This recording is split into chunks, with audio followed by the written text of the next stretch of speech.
Hola, ¿qué tal? Nos encontramos nuevamente en nuestras charlas de arquitectura. En esta ocasión quiero platicar acerca de cómo surge la arquitectura moderna, cuáles son sus antecedentes. La arquitectura siempre se ha caracterizado por ser la fiel compañera del ser humano desde su aparición en la Tierra. Se ha caracterizado además por estar íntimamente ligada a cualquier circunstancia fortuita o calculada de las sociedades humanas. Cualquier adelanto científico, tecnológico, social, cualquier problema o contingencia ha generado cambios profundos exactamente en la representación arquitectónica. Por eso podemos leer la historia de una ciudad, podemos leer la historia del ser humano a través de sus edificios. Un factor muy importante que hace que la arquitectura moderna sea un elemento icónico en la vida del ser humano fue el hecho de que durante muchos siglos el arquitecto buscaba soluciones de espacios libres, de espacios amplios y abiertos, pero la tecnología del momento no le permitía eso. Por eso es muy importante la arquitectura moderna. Platicaremos, por ejemplo, que un factor característico que viene a dar este movimiento de una arquitectura nueva, de una arquitectura libre, fue hacia finales del siglo XVIII,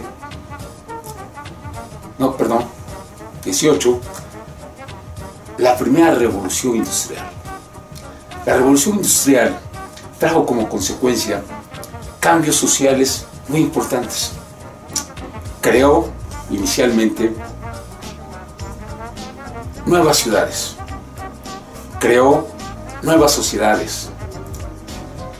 Fue factor importante para que el urbanismo hacia el siglo XIX se incrementara y se volviera importante.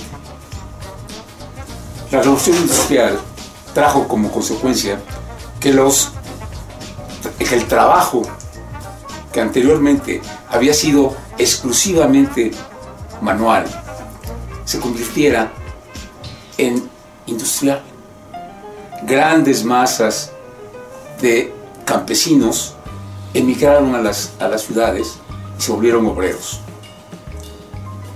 La creación de las máquinas como un factor de importancia vital vino a modificar precisamente y a cambiar los límites de las ciudades. Vino a exigir y a crear nuevas demandas. Las fábricas, las industrias requerían espacios libres para poder llevar a cabo sus actividades mecánicas. A su vez, junto con esta aparición de la revolución industrial en Gran Bretaña a finales del siglo XVIII, se crea por esos tiempos en Francia una escuela que va a traer como consecuencia el cambio de las actividades profesionales y a romper una mancuerna que desde la época medieval se había venido dando íntima, que es el arquitecto y el ingeniero. En 1794 se crea en París la primera escuela central de obras públicas, que tenía como finalidad la preparación de ingenieros mecánicos. Ingenieros, como su nombre lo indica, iban a estar más enfilados hacia los aspectos mecánicos que hacia los aspectos constructivos.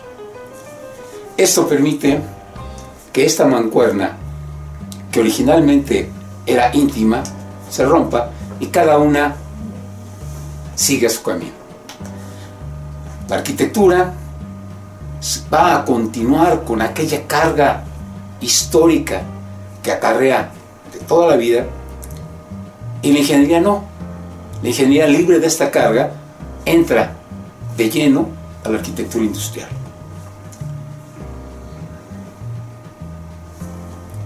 Siempre se ha hablado en arquitectura de crear una arquitectura modular, de crear una arquitectura prefabricada, pero no se había podido en función de los adelantos tecnológicos.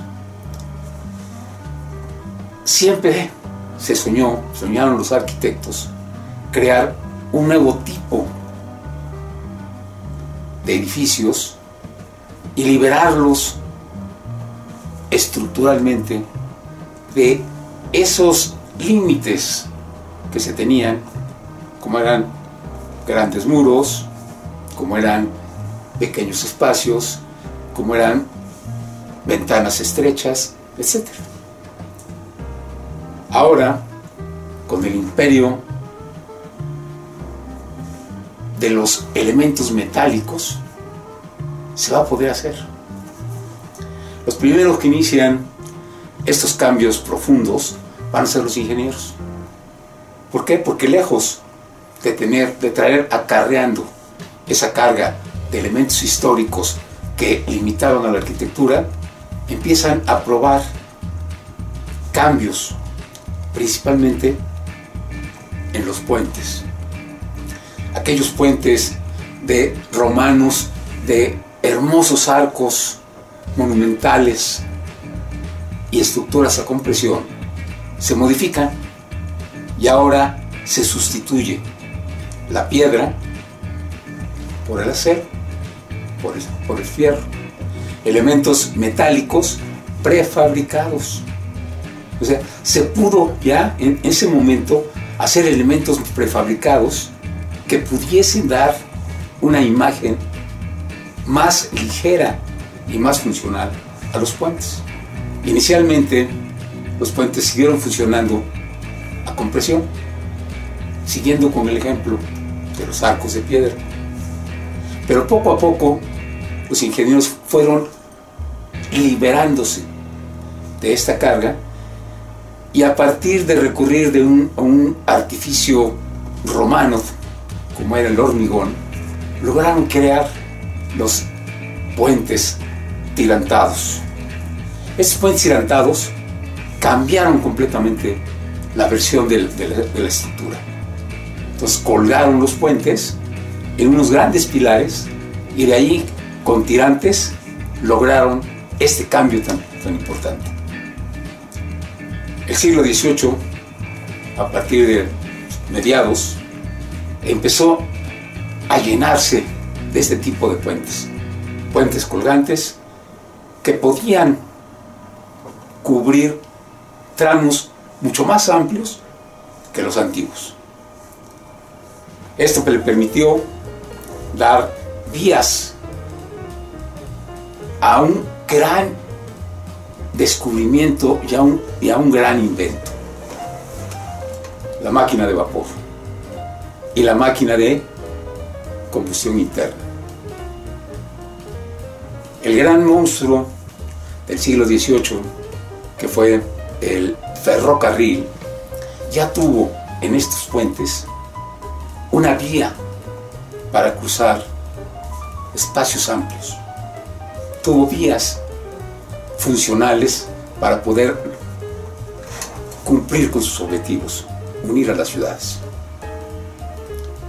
La arquitectura, por el contrario, volteó hacia la historia. Fue la época que conocemos como la arquitectura revival o revival histórica.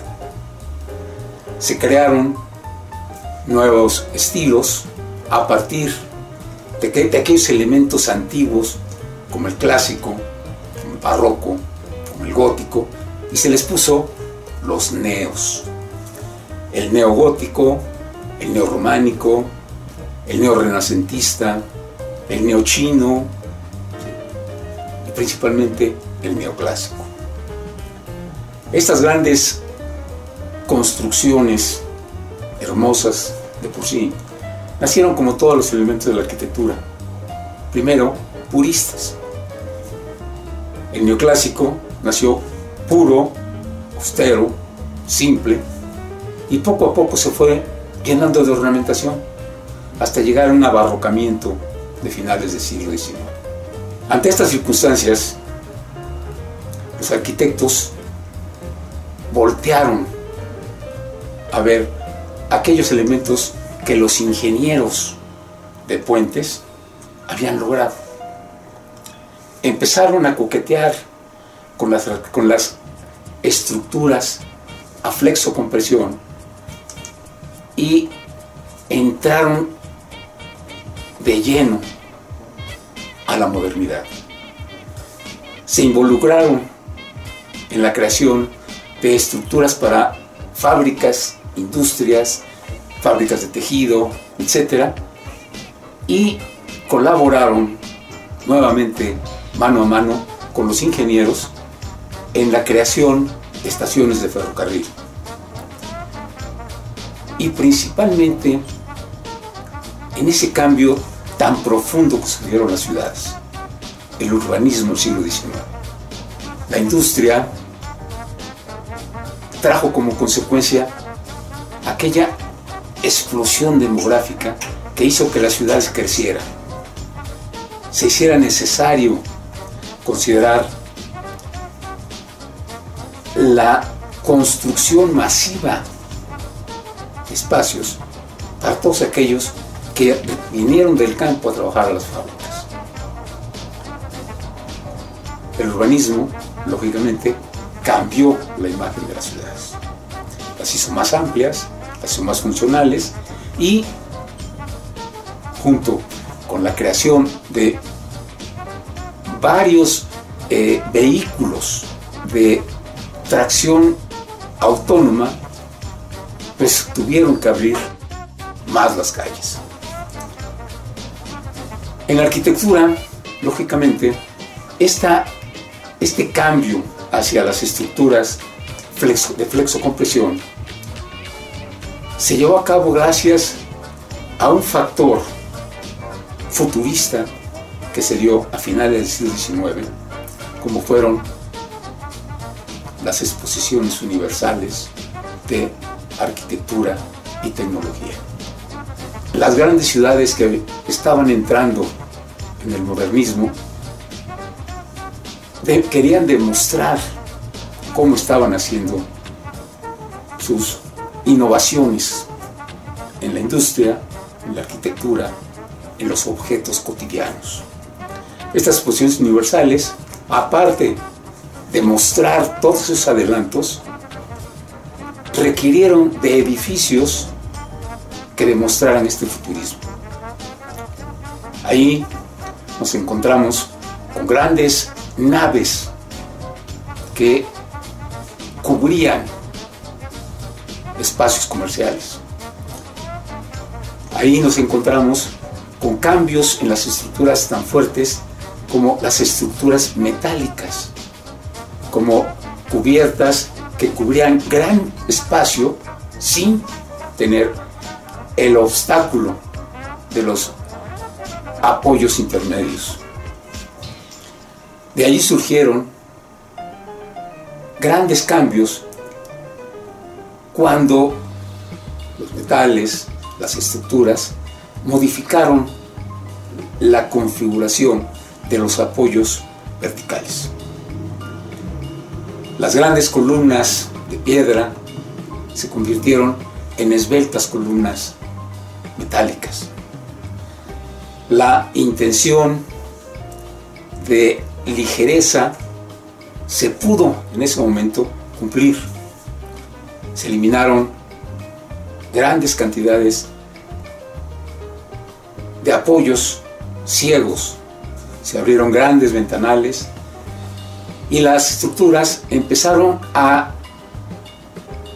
tener un proceso de evolución que terminaría en la arquitectura moderna.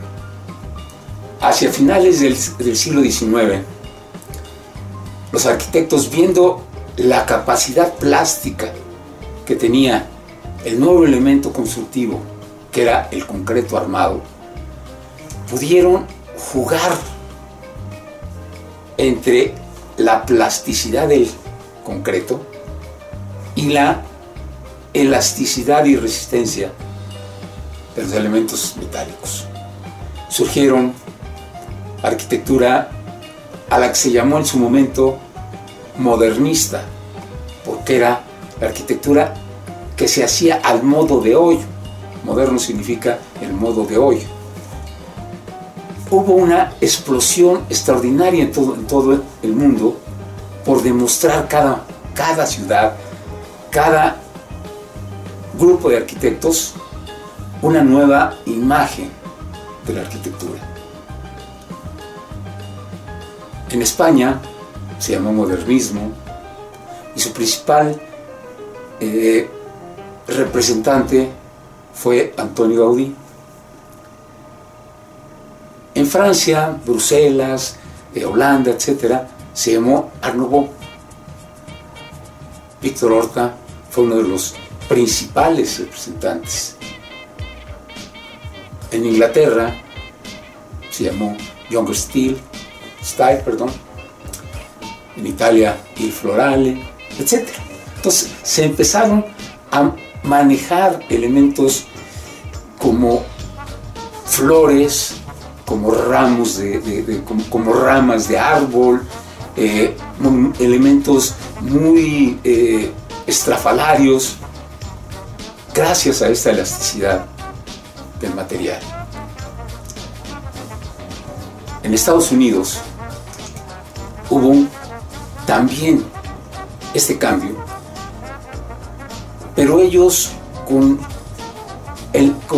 esa fuerza de una nación nueva que no tenía compromiso con la historia, crearon también una escuela muy famosa que dio paso a la creación de edificios altos, de edificios que rebasaban las alturas permitidas por la arquitectura costumbrista. La Escuela de Chicago volteó la vista hacia estas estructuras de flexo-compresión y las empezó a usar, pero no en la plasticidad que se usó en Europa, sino con la funcionalidad que caracterizó a las colonias americanas. Y eso le permitió romper la barrera de la altura e iniciaron la construcción de grandes edificios que representaban el imperio de la estructura. Wilhelm van Roodt, Lou Sullivan, Delmar Arquet y gran cantidad de arquitectos americanos dieron ese salto y rompieron con la arquitectura tradicional. Uno de los grandes cambios que se generó en esta arquitectura de Chicago fue la limpieza, la austeridad en la imagen de los edificios. Se fueron eliminando poco a poco aquellos elementos ornamentales, se fue eliminando todo aquello que estructuralmente era superfluo y no funcionaba, y se buscó una arquitectura limpia, una arquitectura sencilla, que diera la imagen de una sociedad nueva que buscaba, ante todo, la funcionalidad y el cambio. Ante estas circunstancias, la arquitectura moderna estaba en ciernes, estaba buscando el momento preciso para poder aparecer. Muchas gracias, les agradezco su atención y espero que sigan frecuentando nuestras charlas de arquitectura. Suscríbanse al canal y que tengan buenas tardes.